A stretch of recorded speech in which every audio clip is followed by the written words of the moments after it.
All right, good afternoon, everyone, and welcome back to Beer Thoughts. Today, as you can see, to my left, I have another guest on the show today. This is Brian Bristol, a great friend of mine. Say hello, Brian. Hi, everybody.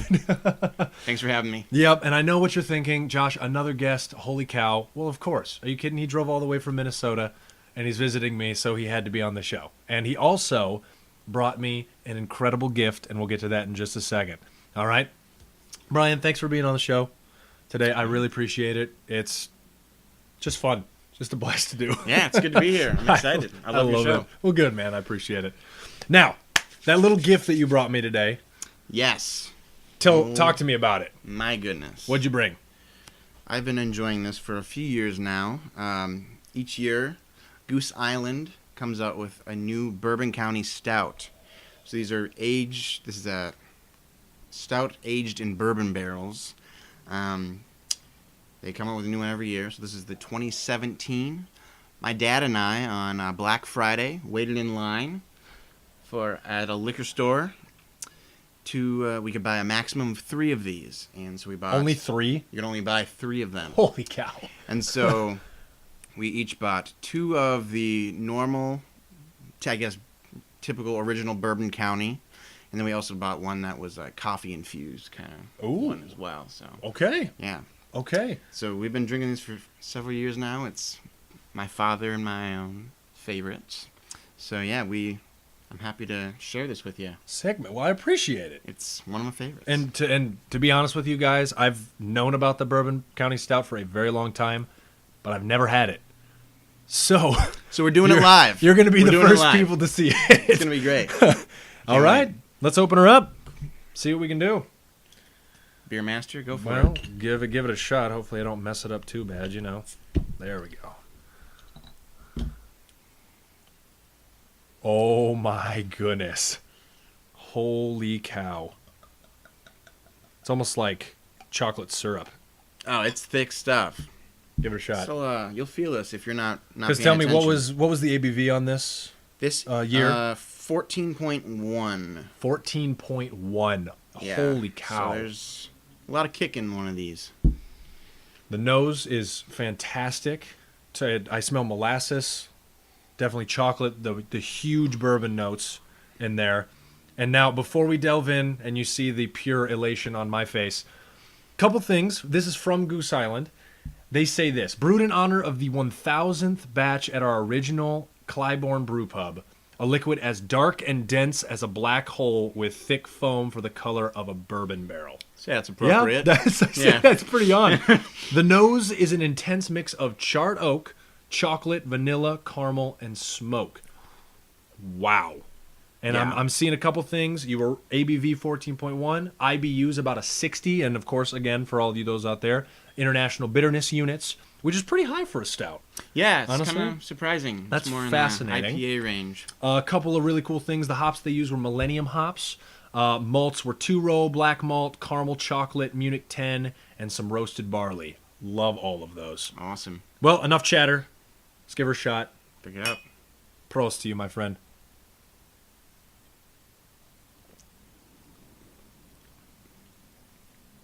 Wow. Definitely worth the wait. Dude, holy smokes. Yeah. This is amazing. You guys, this might be the best beer I've had on this show so far. Yes. Whoa. Yeah. And that hits you so, I mean, the notes, and it fades so nicely, and I have this nice warm feeling I know. rolling through my body. Oof, yeah. Oh my Has gosh. an effect on people. And the coolest part is since they come out, limited batch every year, it's different. ABV Yeah, is every year. different. The flavor profiles are different. Yeah. Because you were telling me that the past couple years haven't been great, right? So last year, my dad and I kind of felt like there was a lot more of that really strong bourbon flavor, and you Okay. couldn't really taste the stout as much. Okay. And I'm more of a fan of the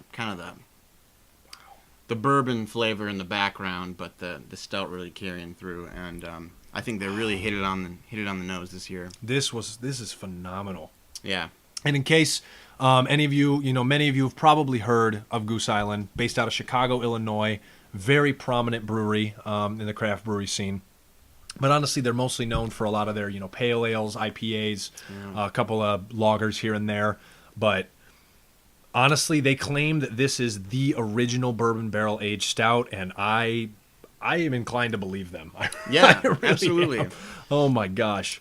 Yeah, I mean, this is the only thing I drink from Goose Island, and I'm sticking to it. Oh, That's for sure. you got to be careful though. This will knock you on your butt. All right, so be careful. But more than anything, Brian, I'm always curious. I mean, I think I know what you're going to rate it. 5 out of 5, almost. Oh, we're going fives? I wouldn't go max? 5s, right?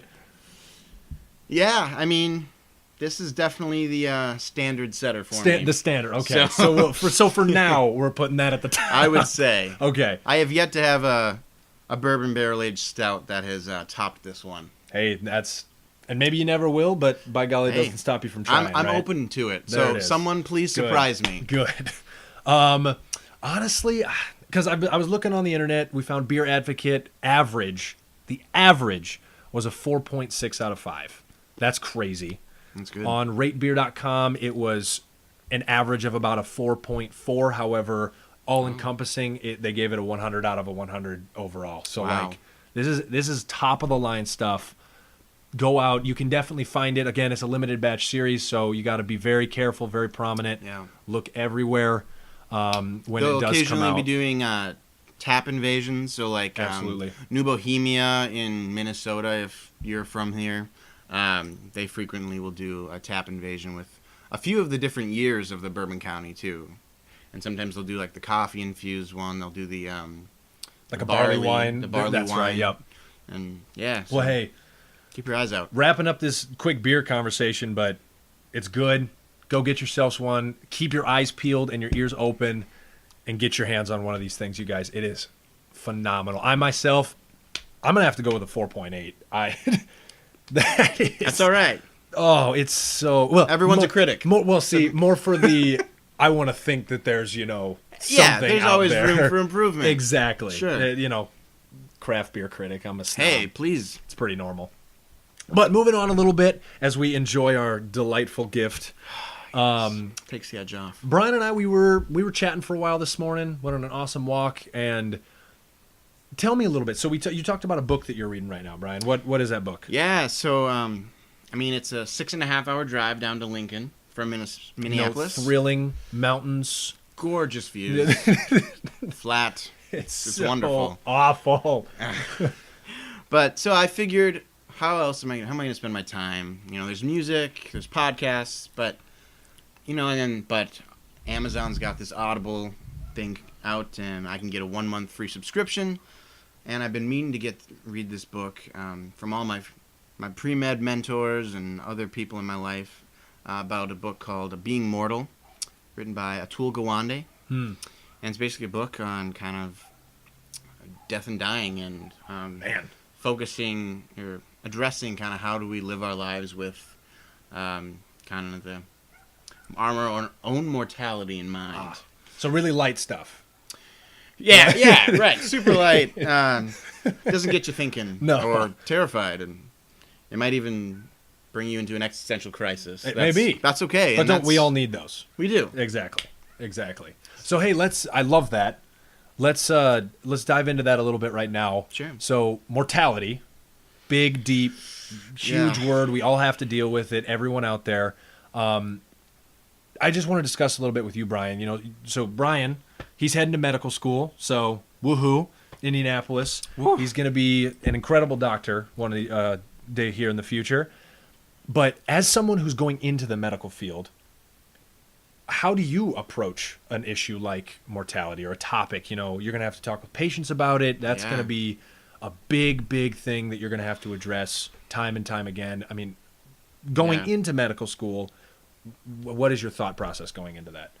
Right. That's a really hard question to address, and I haven't had to I guess expose myself to a lot of that yet. I work in the emergency room and in a clinic, and I encounter death a fair bit, but not a ton. And I'm never the one that has to break the news to anyone. Or I'm usually the one kind of standing idly by and observing. But I think moving forward in being someone who's going to have to be in that role someday, I think you can't in the front of our minds, always in medicine, we have to realize that this is we're dealing with human beings, people who with lives, with loved ones, with goals, hopes, dreams, and aspirations, and we have to always keep that in the forefront of our mind. And medicine is very good at doing a lot of things, preventing certain diseases and treating particular diseases, but there are limitations, and there will always be a time when medicine can no longer provide a treatment, a cure for disease, and we have to face our own mortality. And I think it's important when you're doing that to honor the dignity of your patients, not produce more suffering by doing more interventions. And there's always you have to be diligent and trying to understand what that's like. But, absolutely, yeah. And it's inevitable. It's an inevitable condition, aging and death, and we have to be able to honor our patients by taking their desires into mind, and when they feel that their time has come, we have to respect their wishes. Yeah, and exactly. And there's always gray areas when it comes to addressing that. If anyone's taken a bioethics course, death and dying is not an easy one to talk about. Ooh. Where do you draw that line? Yeah, sure. But it's good to get the patients and their families involved, and kind of what are their hopes, what are their values, what are their wishes, and and I find it so interesting because whenever you hear the word mortality, I don't know about you, but like that almost has this like negative stigma to it. Yeah. All the time, whenever you hear that word, boom, it's like, oh my gosh, we're all gonna die. Way to bring down the room, that kind of stuff. Yeah. But it was funny because we also talked a little bit about how mortality in a certain light, in a certain way, can also be a positive. I mean, when you live, let's say, 80 years, you have that time to make it meaningful. If we lived to be 900 years old, sometimes what would have purpose? Would you want to travel? Would you want to, be with your family as much as you do? Would you want to, see, I don't know, have the career that you have for however long? It's just one of those things that, our own mortality can, in a certain light, be very beneficial. Yeah. And can, give us that sense of urgency to make life what it is. Yeah. And again, lots of different things in there. I guess coming down a little bit, Brian, thank you for delving into that a little bit. Our question that we want to pose to all of you, and please leave as many comments as you can down below. I love reading them. I love talking. I want to keep this going. In light of your own mortality, how do you cope with it? Do you see mortality as a blessing, as a curse, or maybe you delve into a different outcropping of it that we have not covered in this episode? Please dive into it. I want to hear some really, really good, deep stuff from all you out there. I know I've really enjoyed just this small little bit today. So Absolutely. Please, you guys, go out there, grab a beer. Don't just talk to us. Go talk to everyone. It's a fun conversation to have. I mean, I don't honestly, I might die when I'm 30. I'm okay with it. Let's hope not. Let's hope not, but it'll be a good time. But as always, Brian, thank you for coming out. Thanks for having me, and I would definitely recommend reading Being Mortal. It's not just for us medical folk, those people too. I mean, it addresses issues of how do you deal with, aging parents, elderly people, and just kind of how can we treat them with the most dignity and give and honor their life in the best way that we can. So love that. Excellent writer. He's a surgeon. He's been doing this for many years, and it's really insightful just kind of seeing from his own perspective and working in medicine and how we try so hard to prevent death, but it's inevitable, and how do we manage with it, and how does it influence the way we live our lives? Absolutely. Well, hey, go out there, get your hands one of these days on a Goose Island Imperial Stout. Do it. Bourbon County Stout, excuse me. It's amazing. Brian, thank you. Thanks for having me. Love you guys. And as always, keep changing lives one beer at a time. Cheers to you, my man. Cheers. Have a great rest of your day. We'll talk to you soon.